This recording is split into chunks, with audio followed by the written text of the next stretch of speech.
আসসালামু আলাইকুম। আমার ইউটিউবের বন্ধুদেরকে জানাই নতুন বছরের শুভেচ্ছা।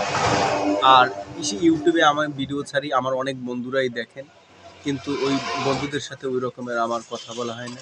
তো সকল বন্ধুদের উদ্দেশ্যে একটাই কথা বলবো, যে আমরা পিছনের যে বছরটা যেটা চলে গেছে তাকে তো আর ধরে রাখা যায় না। প্রতি বছরই এরকমের অবশ্যই বিদায় দিতে হবে।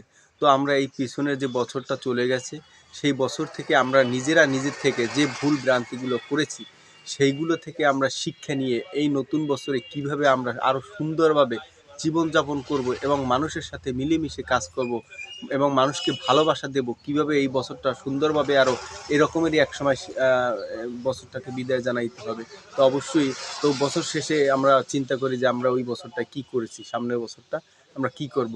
তো এই জন্য আমার অবশ্যই আমার এই বন্ধুদের এবং আমার এই শুভাকাঙ্ক্ষী, আমার এই ভালোবাসার মানুষদের একটাই বলা, যে অবশ্যই আমরা বিগত দিনে কি করেছি সেটা না ভেবে, তো ওইটা থেকে আমরা কিছুটা শিক্ষা নিয়ে এই সামনের দিনটা আমরা কীভাবে আরও সুন্দরভাবে কাটাবো, সেটা অবশ্যই সবার জন্য সেই শুভকামনাটা রইল।